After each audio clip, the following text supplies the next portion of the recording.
Dober večer, voščimo iz studia VTV vaše televizije. V današnji oddaji je z nami poslanec iz vrst stranke LMŠ, gospod Jože Lenart. Dober večer in dobrodošli. Dober večer, želim tudi vam.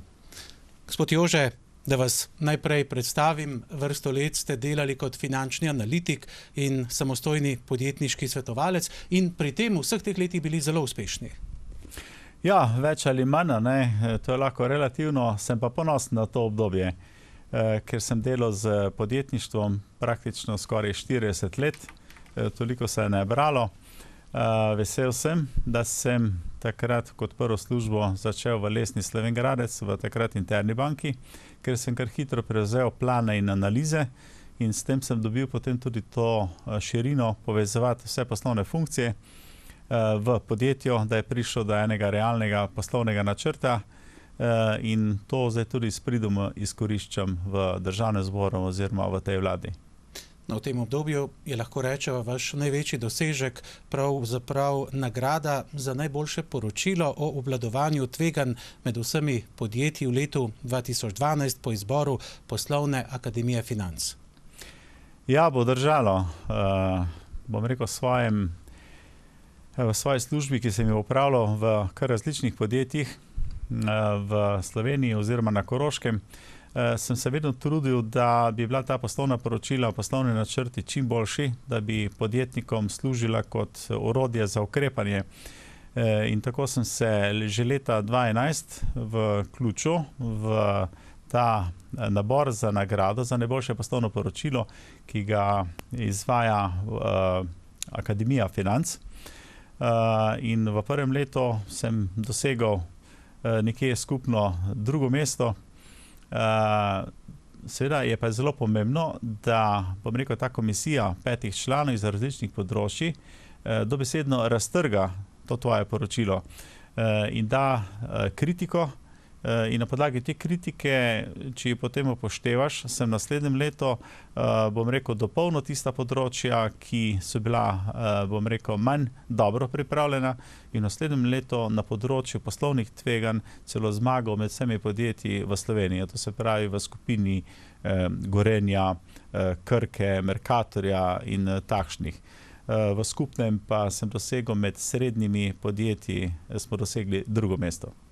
Bili ste kar hiperaktivni in ta hiperaktivnost se odraža tudi v tem poklicu, sicer pa v svojem življenju ste, gospod Jože, zamenjali kar nekaj služb. Bili ste davčni inšpektor, direktor podjetja, samostojni podjetnik, če izpostavim samo nekaj. Kaj pa je bilo tisto, po čemer si boste to obdobje najbolj zapomnili? Ja, bilo je kar več, bom rekel, projektov oziroma služb, ki sem jih opravljal in na katere, bom rekel, me veže kar trdo delo, žal včasih tudi kakšne slabe izkušnje. Seveda, kot sem rekel, začel sem v Lesni, ker sem si nabral tiste prve izkušnje in tisto širino, za kar sem takrat zelo vesel tistim svojim vodilnim, da so mi zaupali že takrat te naloge, ki sem jih lahko opravljal. Seveda, živeli smo, moja generacija je živela v teh turbulentnih časih, tranzicije. To se pravi, začeli smo v Jugoslaviji, kjer je bil en mir, bom rekel, neka sigurnost, in potem z razpadom Jugoslavije, tega jugoslovanskega trga oziroma osamosvojitvijo, so pa prišli ti drugi časi. Ta tranzicija, ki je naredila žal tudi v nekem obdobju kar veliko škode. Govorimo o tej bančni luknji. In seveda, če bi rekel, a sem kje tudi sam pripomogel temu, verjetno tudi v nekem smislu, ampak želel sem delati pošteno in bom rekel, celo v 3 podjetjih sem dal odpoved, ker se z določenimi usmeritvami lastnikov ali kako ne rečem, nisem strinjal in sem raje šel svoj pot v druge službe. Mogoče ena prva takih zelo močnih zadev po tistem, ko sem bil davčni inšpektor 2 leti v nekem obdobju, ker sem si nabral tudi zelo dobre izkušnje. Takrat sem bil vsaj v 200 podjetjih oziroma samostojnih podjetjih, ker smo upravljali te nadzore. Si dobil eno zelo dobro, bom rekel, širino izkušnjo predvsem zaradi različnih dejavnosti, ki so jih ti podjetniki upravljali. No, od tam pa sem potem odšel nazaj na Lesno v tovarno ivernih plošč, ki je bila takrat ali stečaj, ali bom rekel neka sanacija. In tisto sanacijsko skupino sem bil takrat, sem se zaposlil in tam potem bil 5 let. Res pa je, da je tovarna ivernih plošč bila ena prvih uspešnih sanacij v Sloveniji med temi velikimi podjetji. In praktično smo v 2 letih to podjetje rešili in je potem vrnili nazaj na to uspešno pot, ki jo je takrat pred osamosvojitvijo zaradi razpada jugoslovanskega trga izgubila. Še danes mi je žal, da takrat ta sklad v Ljubljani, pod katerega smo spadali, ni sprejel, bom rekel, našega predloga, praktično je bil to celo moj predlog, da bi mogli v Sloveniji združiti vse 3 iverke, ki so takrat delovale. To je bilo Nazarje, Brežice in pa tu Meblo, Nova Gorica, pardon, Brežic ni bilo več že takrat, in pa tovarna ivernih plošč Tiški Vrh, da bi napravili neki holding in se znotraj specializirali. To je ta model te konkurence, ki je takrat delovala kot Eger, Kindl, in oni so imeli tovarne po celi Evropi in so bili zelo specializirani in seveda potem poslovali z nižjimi stroški. Te službe, prodajne, nabavne so imeli pa skupne in to bi bila tista prava pot. Jaz sem prepričan, če bi takrat šli to pot, da bi se znali povezati v Sloveniji, kar je seveda rak rana Slovencev, da se ne znamo povezovati pa sodelovati, bi ta tovarna ivernih plošč še zdaj, bom rekel, bila uspešna. In upam, da zdaj z novim lastnikom, ki temeljito prenavlja to podjetje, da bo tudi zdaj uspešna. No, bilo je še potem več teh projektov. Od tam sem potem šel na, bom rekel, celo zdravilišče Dobrno za pol leta v neki projekt kot SP. Takrat sem šel svojo samostojno pot in se potem vrnil na Koroško v novo opremo. Tudi takrat smo napravili sanacijo, prisilno poravnavo. To so te delovno intenzivne panoge, ki malo težje preživijo. Od tam pa so me nekako delegirali v Triso, nekdanjo plastiko v tovarni Meril, ker sem tudi bil 2 leti. V začetku je bila zadeva kar uspešna. To pa je ta neka posebna zgodba, ki mi je tudi pustila zelo velik pečat. Namreč zaradi zadeve, mi smo takrat 70% delali za Gorenje in tam dosegali, po mojem mnenju, zelo nizke cene, kar tudi ostali, ampak mi smo težko kot podjetje, družbeno smo težko konkurirali tem privatnim podjetjem, ki so izdelovali to plastiko za te stroje v Gorenju.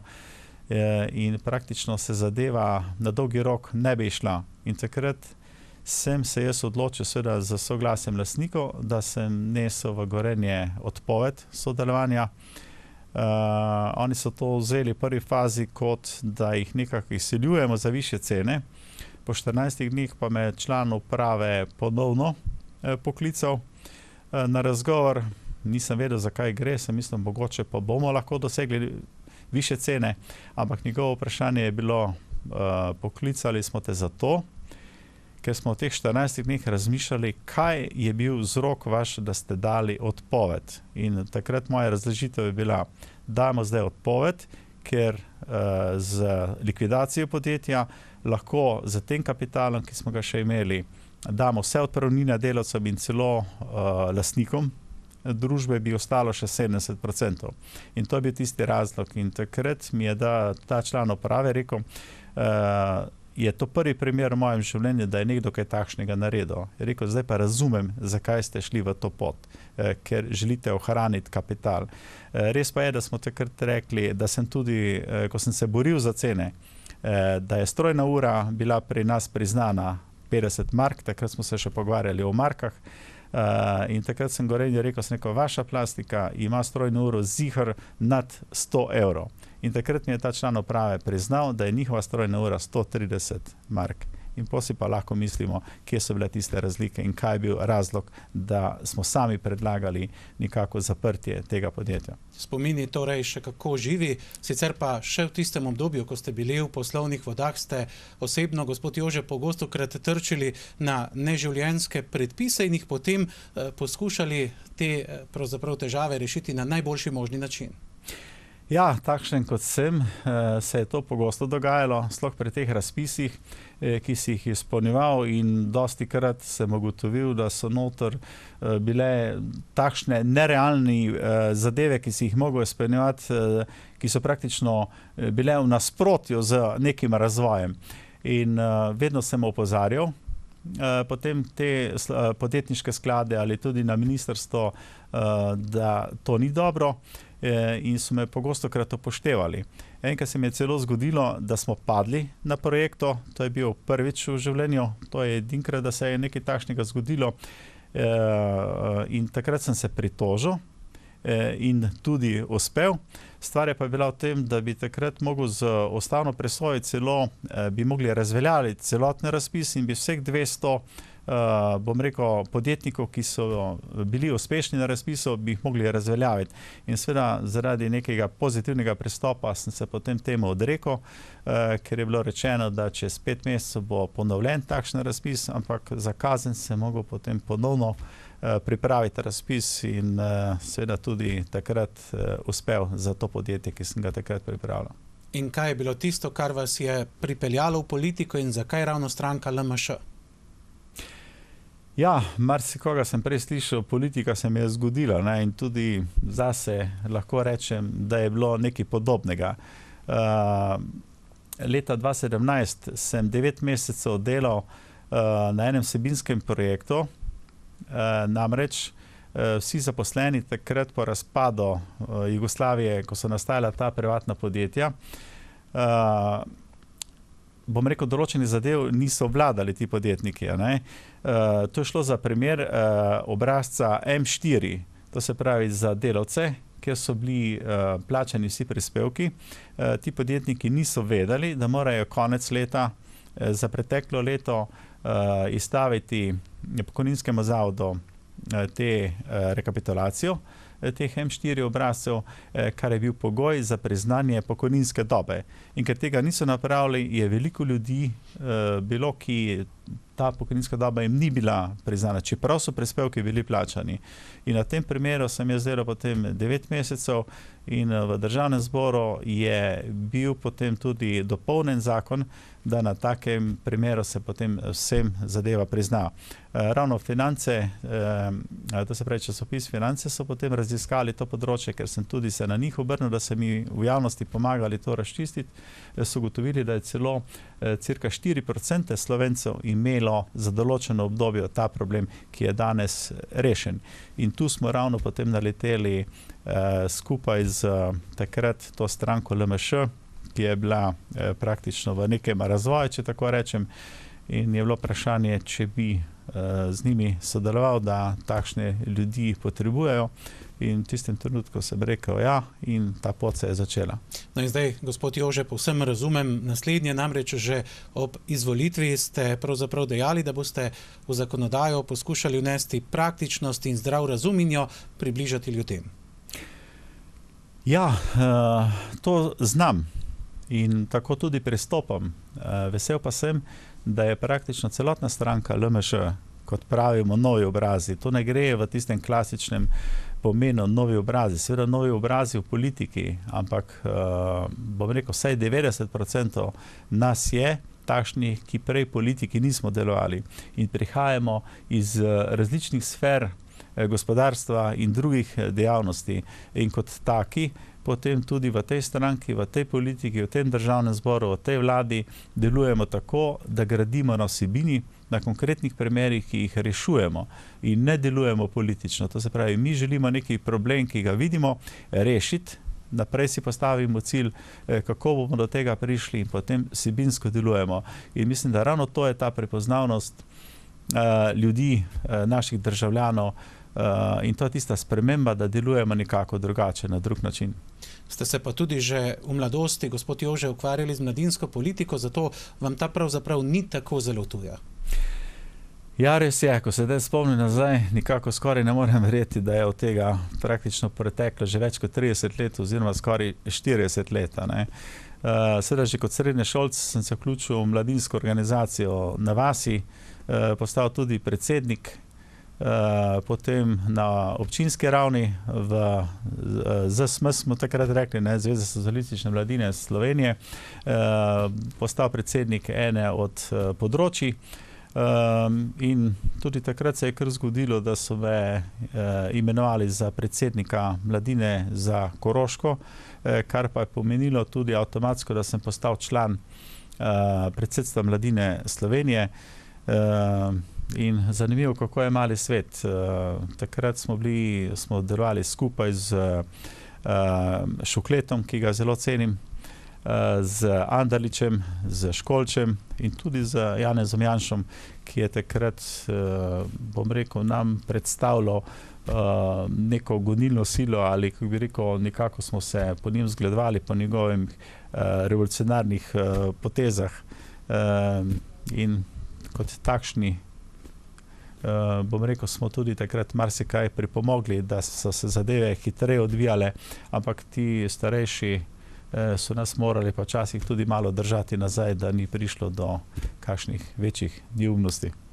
No, dejali ste tudi, da ima stranka LMŠ v svoj DNK vpisan poseben odnos do lokalne skupnosti in do lokalnega utripa nasploh. Kaj ste konkretno mislili s tem? Ja, to je razumljivo. Zdaj tudi naš predsednik izhaja iz lokalnega področja, to se pravi, bil je 2 mandata župan na tem lokalnem nivoju in kot takšen zelo dobro poznal to področje. In tudi vsi ostali smo nekako zdaj, ko smo se spoznali, bili aktivni in delovali v okviru lokalnih skupnosti na različnih področjih. In zato tudi razumemo ljudi, razumemo ta problem, kako bi rekel, na terenu. Jaz pravim, da tudi zdaj, ko smo, bom rekel, s to povprečnino, ki smo jo dali občinam, smo zalili korenine, da bo drevo bolj bujno raslo in bogato obrodilo. No, s temi povprečninami zdaj nadaljujeva, gospod poslanec, namreč veseli ste tudi, to pogostokrat poveste, da je pravzaprav vladi nekje že kar na samem začetku uspelo podpisati dogovor z občinami in vlado o povprečnini, kar prej 8 let ni bilo mogoče. Ja, če smo realni, ta kriza je seveda pustila pravi pečat in v tistem obdobju je bilo treba skrbno zategniti pas, kar brez tega ni šlo. In bom rekel, mogoče je tudi naša vlada ravno v tistem prehodnem obdobju, ko pa zaradi rasti v zadnjih 2 letih, zdaj že ta rast, bom rekel, konkretno za tem presežkem v proračunu, že 3. leto poteka, je bil že čas, da poskrbimo tudi za tiste strukture, za socialno sfero, bom rekel, za povišanje plač, tudi za tiste, ki so zdaj morali nositi to breme. In to se je zgodilo v tem obdobju, to se pravi, na vsak način bi do tega prišlo. Seveda smo se v prvi vrsti začeli takoj pogajati, poleg sindikatov tudi z občinami, da se je ta dvig izvedel, kajti občine v zadnjem obdobju smo ugotavljali, da tudi ni enega pravega razvoja bilo več zaradi tega, ker so povprečnine bila 8 let na istem nivoju. In to je bilo nujno. Seveda je pa ta zadeva za sabo prenesla, to smo tudi predvidevali, dodatne probleme, ki se zdaj kažejo, da je žal to povečanje povprečnine v nekaterih občinih, ki so organizirane mogoče z širino nekih javnih zavodov, da je mogoče več zaposlenih, da njihovo delovanje temelji na večjem številu zaposlenih, da je ta denar poniknil praktično za plače, ker smo pa istočasno seveda prišlo tudi do dviga plač. Ampak ne smem pozabiti, da je vlada dala, tako je imenovala že v podpisu komisijo, ki bo to področje spremljala, in v 6 mesecih imajo nalogo, da potem ta razhajanja poskušajo čim bolj odpraviti. Vendar po mojem mnenju nastaja tu še drugi problem.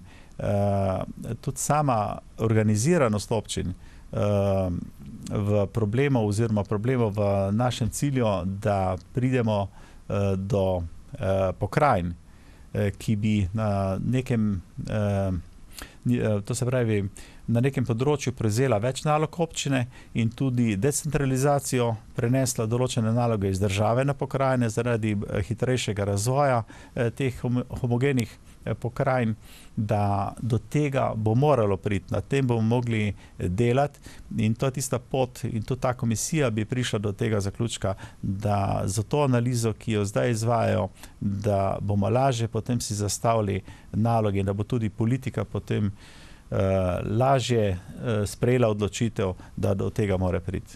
No, če se zdaj za trenutek ali dva ustaviva pri gospodarski rasti, mnogi Slovenke in Slovenci pravijo, da od tega praktično nimajo kaj dosti, vi osebno pa zagovarjate pravo ravnotežje med kapitalom in socialno sfero. Seveda, z svojo analizo, ki sem si opravil tudi pri sebi in na podlagi tega, kar počnemo, je jasno, da v teh letih je gospodarstvo zelo hitro raslo, kar smo lahko seveda zelo veseli in upam, da bo tudi naprej tako in kapital se je krepil. In to ne smemo gledati z nekega negativnega smisla. Ne? To se pravi, ti dobički podjetij so zelo, zelo hitro rasli in so se praktično za 3-krat povečali izpred nekaj let. Na drugi strani pa so plače, minimalna plača in tudi povprečne plače niso sledile temu. Na koncu gospodarstvo se seveda samo prilagaja, so povprečne plače rasle, ampak glejte, ta minimalna plača je pa ostala na nizkem nivoju in določena podjetja so to tudi s pridom izkoriščala, da so držala neki nivo, ampak glejte, ljudje si tudi zaslužijo neko spodobno plačilo in zato je bil eden prvih ukrepov poleg te povprečnine tudi, da smo nastavili oziroma dvignili minimalno plačo, ki bi v 2 letih, to se pravi s 1.1.2020, zrasla za 9,5%, kar je pa, bom rekel, zelo malo, glede na to, kakšne cilje si je postavilo gospodarstvo. To se pravi, 13. forum gospodarstva v lanskem letu si je zadal 3 cilje in sicer dvigniti dodano vrednost na zaposlenega na 60.000 evrov in takrat so rekli poprečno plačo neto na 2.400 evrov in pa seveda izvoz, mislim, da na 50 milijard. Pomembni pri tem, kar želim povedati, so prva 2 cilja, 60.000 evrov dodane vrednosti. V letošnjem letu je gospodarstvo sprevidelo, da ta rast za 35%, to pomeni, ne, je malo prevelika za poprečno plačo in so jo potem korigirali zdaj na 2.000 evrov, kar pa je še vedno zelo visok cilj. In sam dvig minimalne plače za 9,5% potem je tu nič posebnega ni. To se pravi, le sledili smo tem ciljem gospodarstva in poskušali z regulativo nekako dopolniti te njihove cilje, da pa tisti z najnižjimi plačami ne bi ostali prenizko, da bi šli v korak z razvojem. Zagovarjate torej tiste prave strukturne reforme, pa bodo pravzaprav v dovolj veliki miri dosežene v tem obdobju? Tako kot ste rekli, ne, tudi to, kar sem prej govoril, je del že teh strukturne reforme, seveda pa to je šele začetek vsega. Prav jutri poteka na Brdu pri Kranju vrh vlade z vsemi ministri in pa z koalicijskimi poslanci, ker bomo na področju, to se pravi, davčnih reform, na področju gospodarstva, zdravstva, šolstva in pa še nekaj, to se pravi, infrastrukturnih projektov, bodo ti ministri in pa vlada predstavili v grobem vse ukrepe, ki so se doslej pripravljali. In jutri bo praktično tisti dan, kjer bomo dali na mizo večino teh ukrepov, ki jih bomo poskušali v tem mandatnem obdobju doseči v čim večji meri. No, rak rana našega vsakdana je tudi neizvajanje zdravstvene reforme, sam pritok kapitala, to še vi kako dobro veste, ne bo rešil stvari, treba je povečati učinkovitost. Tudi to poudarjate, dejali ste to že lani, ko je država omogočila porabiti dodatnih 35 milijonov evrov v zdravstvu za skrajševanje čakalnih dob in še kaj.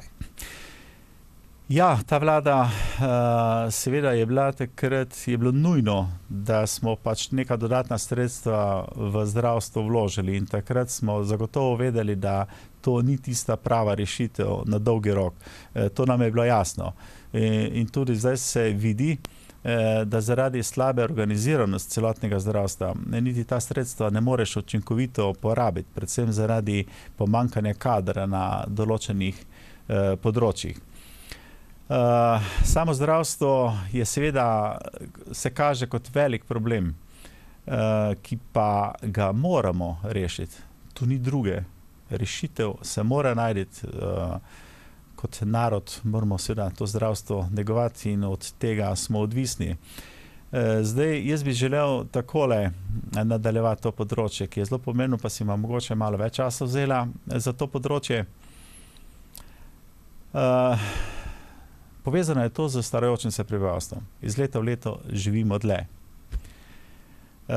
Seveda temu pripomore tudi intenzivna medicina z svojimi pristopi, žal tudi z dražjimi zdravili. In seveda, če trošiš več, bolj intenzivno, moraš za to dati tudi več denarja. Živimo dlje, to se pravi, za daljše obdobje rabimo zdravljenje. In vse to pomeni, da je treba najti nekje več denarja.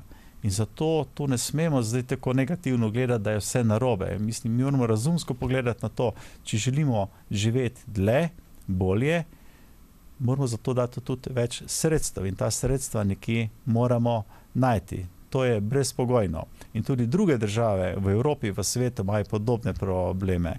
Res je pa, da ugotavljamo, da bom rekel, se Slovenija najhitreje stara. Mogoče delno tudi zato, eno je iz tega intenzivne medicine in pa, bom rekel, samega pristopa k našemu, tudi preventivnemu našemu pristopu, da dalj živimo. Druga zadeva pa je, da seveda zadaj ni mladih, to se pravi otrok, to se pravi rodnosti.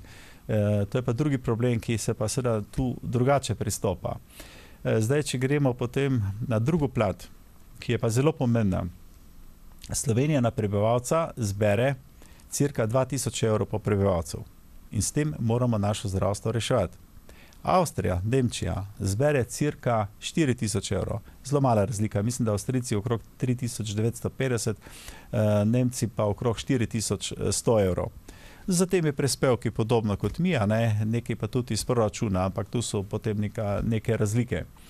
Zdaj si pa lahko predstavljamo, to se pravi za sosedo Avstrijo, ker imajo 4000 evrov na prebivalca, mi pa 2000, želimo pa imeti vsi podoben pristop oziroma storitve na področju zdravstva. To je potem nemogoče izvesti. Zdravila so celo pri nas malo cenejša, ampak ni velike razlike. Mogoče je infrastruktura, ki jo gradimo, malo dražja zaradi same problematike ali pa naše neučinkovitosti pri takih gradnjah. To se pravi, pridobimo potem samo pri plačah. Plače so pri nas nižje.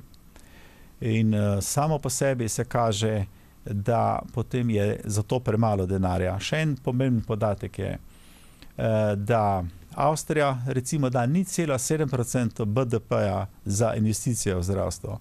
V Sloveniji iz tega skupnega fonda nam ostane manj kot 0,4%. To se pravi ravno polovico manj. To je pa tisti problem, zakaj nam zmanjkuje. Nikako še za kadri pa to izvajamo te storitve. Zelo težko pa potem gradimo nove bolnišnice, kot vemo. Mariborski klinični center se je gradil z samo prispevkom. Danes pa seveda iz državne blagajne potem zelo težko z opremo in vsemi ostalimi, kar še tam manjka, je praktično v vseh teh letih ni bilo možno izvesti, in je to stalni problem, ki ostaja. To je v grobem to, kar je tisti osnovni problem tega zdravstva. Seveda pa tako smo rekli, če želimo več, moramo tudi od zadaj imeti uspešno gospodarstvo, kajti prispevki, kjer ne več zberemo za zdravstvo, nastajajo, to se pravi, prihajajo iz prispevne stopne na plače. In seveda, če imajo Avstrijci enkrat više plače, je potem to. In samo zdravo, trdno gospodarstvo potem bo preneslo tudi za ostalo, kar potrebujemo, da bomo lahko boljše živeli, to se pravi šolstvo, zdravstvo, ker je pri nas javno, je tu še dodatni potem ta moto, ki si ga želimo, in pri nas javno zdravstvo želimo obdržati. To je dejstvo. Tudi zadnje razprave, ki jih imamo, smo se enotni, da moramo to obdržati. Zdaj to drugo področje, da smo pa ugotavljamo, da smo neracionalno organizirani, da tudi naše vodstvo bolnišnic in javnih zavodov ni najbolj učinkovito, kar pa niso samo oni krivi, tudi, bom rekel, sama politika, predvsem lokalna. Nekaj moramo vedeti. Pri nas imamo bolnišnice tudi, ki so samo 20 km oddaljene ena od druge. Ne bom jih danes namerno imenoval.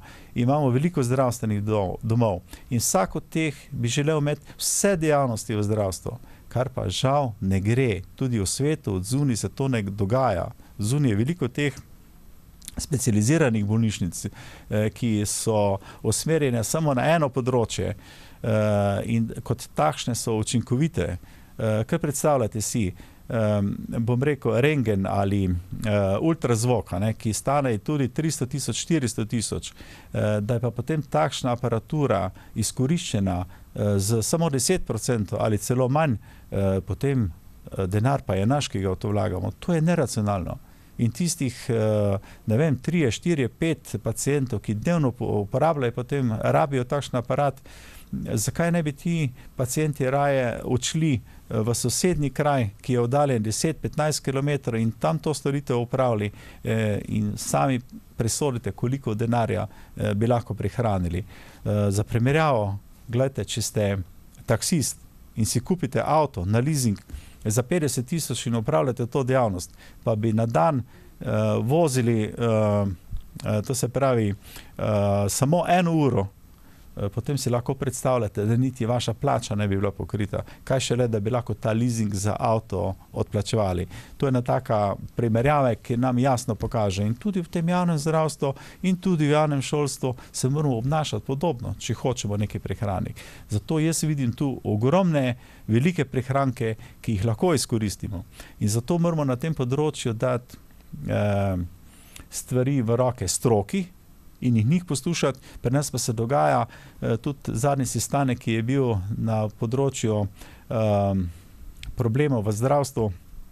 Na lokalni ravni so bili na tem sestanku prisotni župani iz lokalne skupnosti in seveda vsak je, bom rekel, zagovarjal svoje, moramo vsi imeti, ampak to ne gre. Mi moramo se gospodarno obnašati kot podjetništvo in potem bomo tudi lahko to javno zdravstvo ali pa celo javno šolstvo lažje upravljali in ga izvajali, če bomo tudi tu gledali na takšen način. No, veliko ste povedali, kar ustaviti ni vas bilo mogoče, ampak če so že ravno pri reformah, gospod poslanec, tudi pokojninska je že vrsto let še kako potrebna. Kako lahko k temu ali k njej pripomorete sami kot poslanec? Ja, sam kot poslanec sigurno ne. Tudi tu moramo stopiti skupaj. Seveda pa pokojninska reforma ima podoben problem kot pa zdravstvo v nekem izhodišču, da smo starajoča se družba, živeli bomo vedno dlje. Tu pa ni druge rešitve, kot pa, da moramo potem skozi prispevno stopnjo ali drugim davkom zbrati več denarja. Isti problem je odzadaj, da je premalo podmladka, vedno manj, bom rekel, ljudi delovnih dela za tiste upokojence, nas bo pa vedno več, tudi jaz sem že blizu temu. In seveda to ni druge kot več denarja zbirati, ali pa na drugi strani drugi ukrep, ki ga izvaja že pridno Evropa, da je potrebno to delovno dobo aktivno podaljševati. Tu druge izbire nimamo. To nam je razumljivo, da to pot moramo iti in tu drugih virov in sredstev pa ni. Kaj prihraniti, prišparati na stroških, pa to skoraj nimamo. Ne? To je blagajna, ki pač je namenjena, bom rekel, ljudem, ki so prej aktivno delali, da potem dostojno živijo v tretjem življenjskem obdobju. Seveda pa še ena zadeva, ne? Ta zakon, ki je pa zdaj tudi že pripravljen, da bo omogočal, da bodo tisti, ki so šli v pokoj, lahko tudi nadaljevali z delom ali kot samostojni podjetniki ali zaposleni, če bodo plačevali prispevke, kar jaz ne vidim to nič slabega. Na koncu delovne sile nam primanjkuje, seveda je pa to treba razmisliti, ali to vsem, sigurno pa ne, da bomo to dopuščali tudi v teh javnih službah, kjer bom rekel, tudi moramo razmisliti, da nas je že da je preveč zaposlenih, tudi če se primerjamo z drugimi državami. Da moramo to delati dolgoročno na nekih racionalnostih. Nosila kompleksnih vsebin se danes lotevava in mednje sodi tudi vaša skrb ali pa želja po pomoči podjetnikom, predvsem mladim. Ja, predvsem mladim, iz večjih razlogov. Mladi praktično v zadnjem obdobju nam niti ne zaupajo več.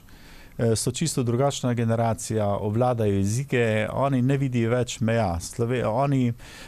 Njihova država je praktično Evropa, ne samo Slovenija.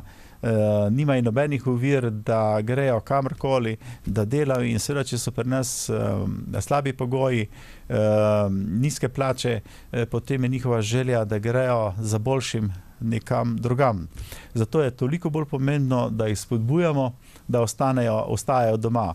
In zato je tudi v tem proračunu, ki smo ga zdaj sprejeli, največ namenjeno Ministrstvo za gospodarstvo ravno za te razvojne projekte, za te spodbude. In seveda te spodbude morajo biti pa skrbno spremljane, nadzorovane, da se res ta denar porabi za tiste zdrave projekte, ki jih tudi znamo oceniti, da bojo dolgoročno preživele. Takrat bomo uspešni in se nam bo potem takšen denar vračal v večkratnih faktorjih. No, strokovno ste se pred prihodom v politiko proslavili kot podjetniški svetovalec, predvsem na področju pridobivanja razvojnih sredstev, o tem sva že govorila, no in ravno zaradi tega bo treba v prihodnje počrpati vse in še več. Ja, okrog tega je bilo veliko govora, ne, tudi v samem začetku te vlade je bilo rečeno, kako je Slovenija neuspešna pri samem črpanju sredstev, vendar se s tem ne strinjam najbolj. Stvar je v tem, da nekako v teh obdobjih črpanja, bom rekel, v samem štartu, ne morejo vsi takoj, ker je treba programe pripraviti, tudi kam nalagati, pripraviti in najbolj aktivno črpanje potem praktično v zadnjem letu, kar je tudi se nam ves čas dogaja. Tudi druge države pristopajo podobno. In tudi zdaj je ugotovljeno, da ni nevarnosti, da vseh teh sredstev ne bi znali počrpati. Včasih je mogoče boljše malo počakati, pa se racionalno odločiti, kot pa prehitevati, pa bom rekel, te naložbe izvajati v neke projekte, ki pa, bom rekel, ti potem ne dajo ravno tisto, kar bi morali za našo rast DBD-ja, ne. No, še nedolgo nazaj je bilo aktualno vprašanje imeti državnega sekretarja za malo gospodarstvo ali ne. Premier se je zdaj odločil, da ga bo imel v svojem kabinetu. Popolnoma podpiram to odločitev, ker tudi izhajam z tega področja, tudi kot podjetniški svetovalec ravno za te projekte, razpise sem največ delal ravno z podjetji malimi in srednjimi. Glejte, tu manjka znanja.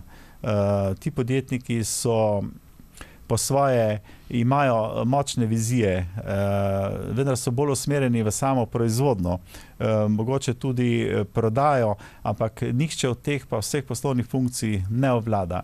Zato je tu še toliko bolj pomembno, da za to strukturo podjetništva še posebej skrbimo, in da je to, bom rekel, vse ne gre za ločeno področje. Vse skupaj bo na Ministrstvu za gospodarstvo in razvoj, ampak da nekdo še posebej skrbi za njih.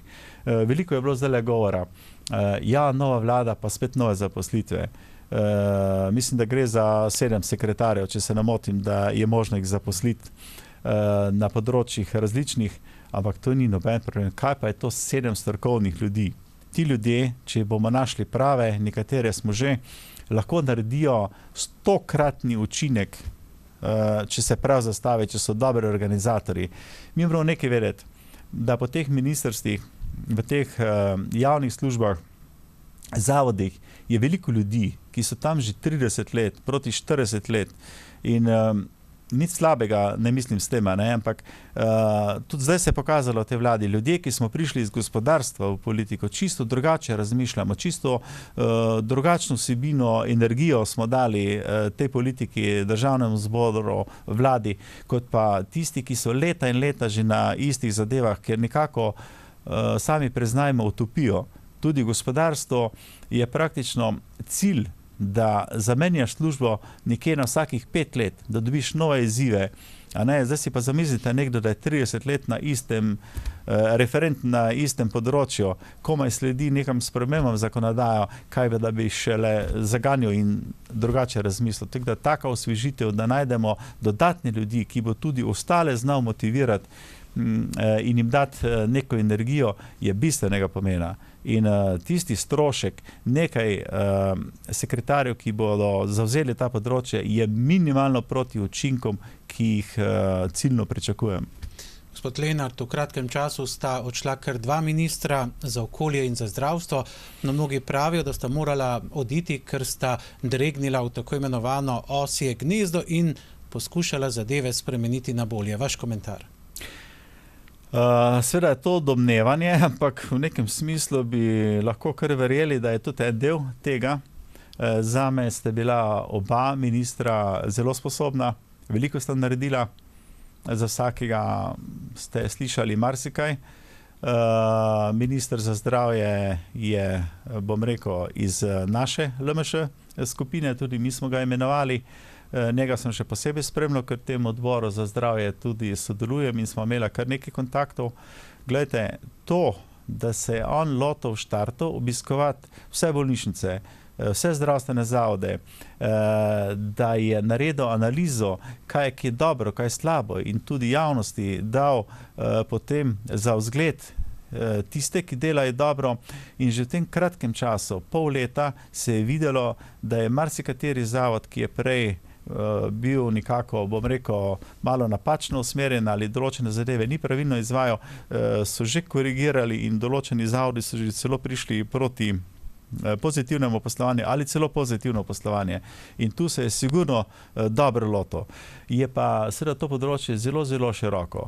Meni je zelo žal, da je zaradi bolezni, kar verjamem, da je, praktično sam skupaj z predsednikom vlade ugotovil, da bo težko s takim tempom nadaljeval celotno obdobje in spoštujem ga na to odločitev, da je sam sprejel to, da odstopi in kot vidite, to je bilo nekako vse v dogovoru pripravljeno in še isti dan je bil imenovan že nov minister, ki se je pa seveda tudi pokazal v kliničnem centru v neki pravi smeri v tem obdobju nekaj mesecev, ko je sodeloval z vlado, in jaz sem prepričan, da po tej poti, ki je tudi samo Fakin, bom rekel, odprl, nakazal, da bo po tej poti šlo naprej, pa še z dodatnimi ukrepi, ki bo potem nov minister Šabeder vzpostavil in z ukrepi izvajal.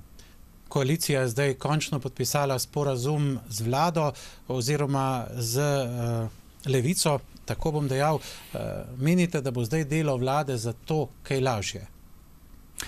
Nič posebnega ne bo zaradi tega lažje. Mogoče samo to, da smo javnosti pokazali, da znamo sodelovati, da se znamo pogovarjati in to je neki znak. Na vsak način pa je ta pot manjšinska vlada in pa to usklajevanje potem tudi z Levico, kar en trd oreh, ki pa ga jaz gledam zelo pozitivno, tudi v zdajšnjem sodelovanju. Veliko več se moraš truditi, da določene cilje, ki si jih postavil, najprej uskladiš Seveda, ko jih enkrat uskladiš, jih je potem, bom rekel, dosti lažje realizirati, uresničiti, ampak veliko je dogovarjanja in v tem dogovarjanju, pogovarjanju in usklajevanju pride potem do bolj kvalitetnih rezultatov, ciljev, ki si jih zadamo. In to je tista demokracija, ki je, bom rekel, srčika vsega. Zamislite si, da je ena vlada, ena stranka tako močna, da bi sama obvladovala. To se pravi, kar bi si oni zaželeli, samo po njihovem, to bi bilo speljano in ostali bi potem nemočni gledali zraven. Tu pa praktično imamo 5 strank plus Levico in take odločitve, takšni rezultati, ki jih potem sprejemamo, takšni zakoni so dosti bolj kvalitetni. No, vaša energija, gospod Lenart, je usmerjena v prihodnost, v boljši jutri in tudi za Koroško vam gre, saj od z koroškega konca prihajate. Ta famozna 3. razvojna os je zdaj tudi kar v ospredju marsikje, ampak začelo se je dogajati. So koraki dovolj hitri? Ja, tudi tu bi se rad vrnil malo nazaj. Ko sem jaz prvi sestanek opravil z vodstvom LMŠ v Kamniku, je bilo enih prvih vprašanj, kaj menim o 3. razvojni osi.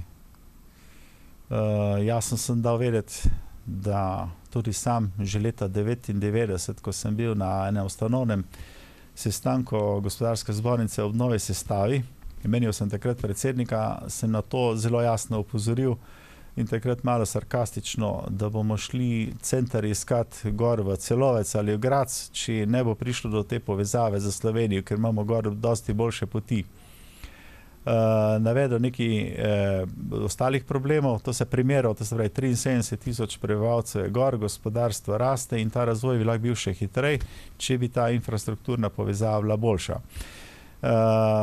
No, takrat so mi na stranki zaupali, da so bili 14 dni pred mano pri njih člani civilne iniciative, to se pravi kolega Vrhovnik in pa Grobelnik, ki sta že takrat, če se izrazim, lobirala za to hitro cesto, že pri tej stranki, ki se je že takrat kazalo, da bo močno kotirala v tej novi sestavi vlade. In so rekli, koliko jih poznam, sem rekel, pozitivno delajo že leta in leta, se trudijo, svoj čas vlagajo v to. In takrat je bilo rečeno, če je to tako, pa bomo dali 3. razvojno os kot prioritetno infrastrukturni projekt tudi za to vlado in tako je tudi ostalo. In jaz mislim, da je to kombinacija vsega. Pomembno pa je, da na koncu sam predsednik vlade udaril po mizi in rekel, zdaj je pa dosti.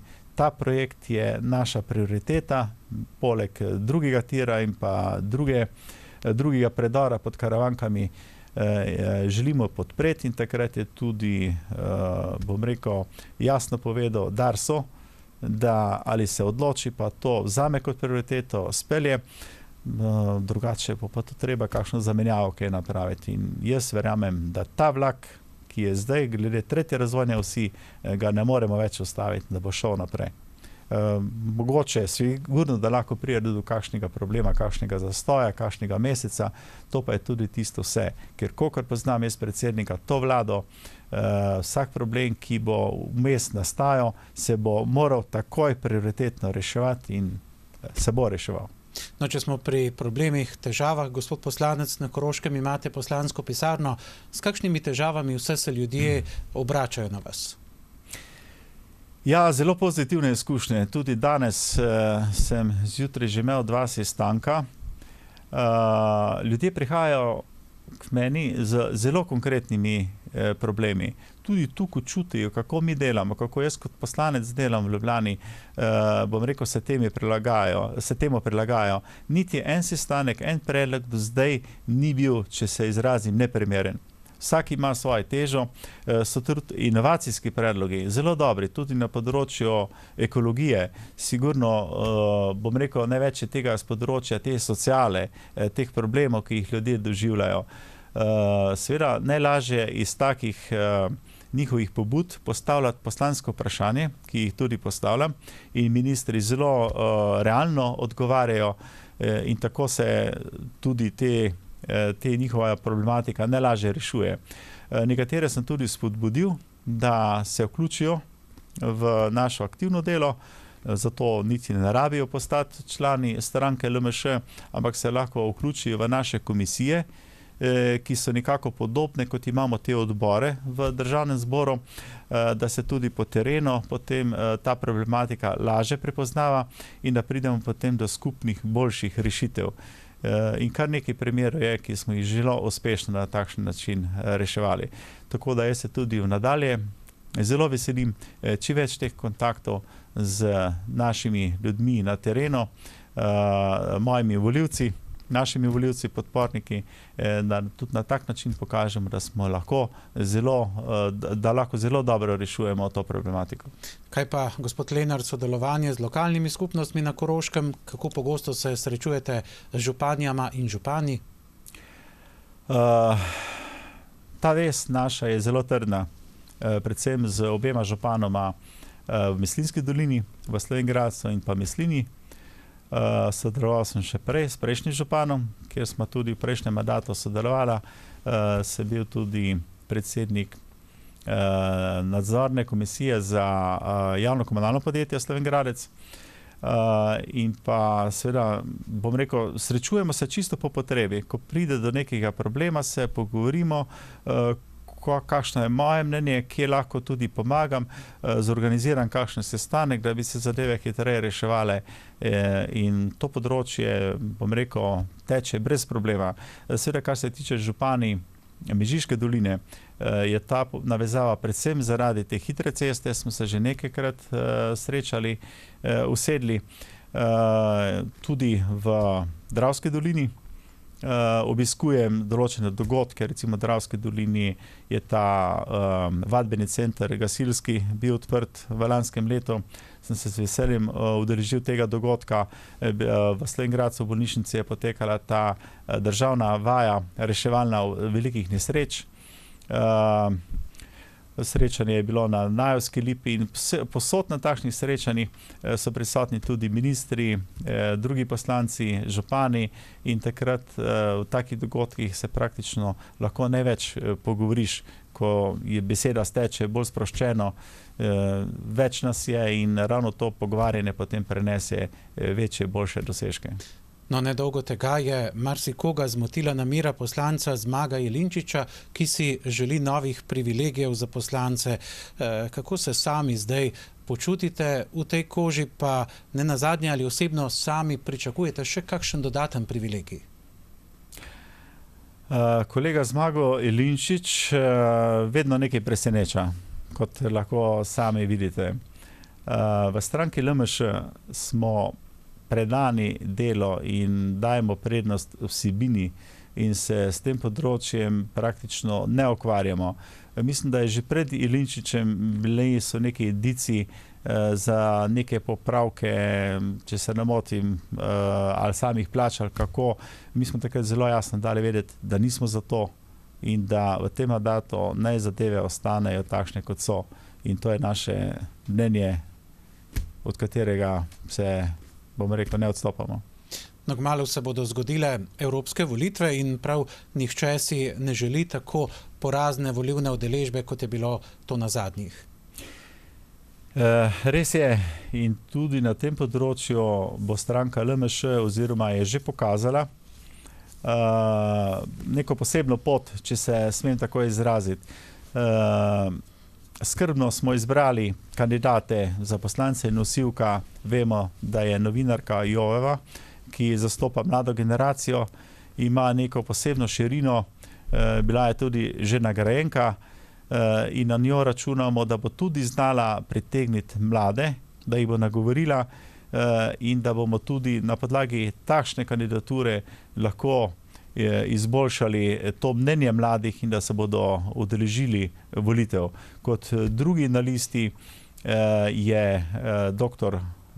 Klemen Grošelj, ki izhaja iz področja varnosti, kar je pa tudi zelo pomembno, vemo, v kakšnem obdobju živimo in kot tak strokovnjak nam lahko tudi veliko pripomore kot evropski poslanec. In pa tretje področje, Katja Dami, ki pa je strokovnjakinja na področju informatizacije, in to je pa tudi tisto področje, ki je zelo pomembno za razvoj v sami Evropi, da pa ne govorim o Sloveniji, ko sem se že prej dotaknil določenih problemov slabih informacijskih sistemov, ki ne omogočajo danes, bom rekel, racionalizaciji ravno v teh javnih upravah, tudi v zdravstvu, tudi v šolstvu, in tu gre za neke integracijske informacijske sisteme, ki jih nujno moramo nadgraditi, če hočemo biti bolj učinkoviti, in potem bomo razbremenili predvsem na področju zdravstva. Te zdravstvene time ne bo potrebno zaposlovati teh administrativnih kadrov, ki bodo potem zato zaposleni, da bodo obvladovali neke informacijske sisteme vnašanja in prenašanja. Kup zadeve, ki bi še danes mogla reči, ampak verjetno bo nama zmanjkalo časa. Ne? To pa zagotovo, no, ampak aktualen v tem trenutku je tudi rebalans državnega proračuna. Marsikdo svari, da država je in bo zdaj tudi v tem letu porabila preveč, no sami pa dodajate, da šparanje ni razvojno. Ja, to izjavo sem res dal v nekem kontekstu, ravno takrat, ko sem želel opoziciji oporekati, ker so nam pač učitali ravno to trošenje neracionalno, da imamo premalo rezerv, sem to izjavo dal in s njim že tudi večkrat sem jo ponovil. Poglejte, za lažje razumevanje. Leta 2012 je bilo primanjkljaja 1,1 milijarde, kar je predstavljalo takrat 4,1% BDP-ja. Danes govorimo o primanjkljaju 260 milijonov, ne primanjkljajo, premalo ustvarjenih rezerv. To se pravi, presežek je premali za 260 tisoč evrov, ker smo ga dosegli samo 193 milijonov. Sami si ustvarite mnenje, kakšna je ta razlika. Seveda, mi smo v prvi fazi celo v nekem smislu želeli doseči višji presežek, morali bi pa zato krčiti celo določene socialne transfere. In v trenutku je postala situacija zelo vroča.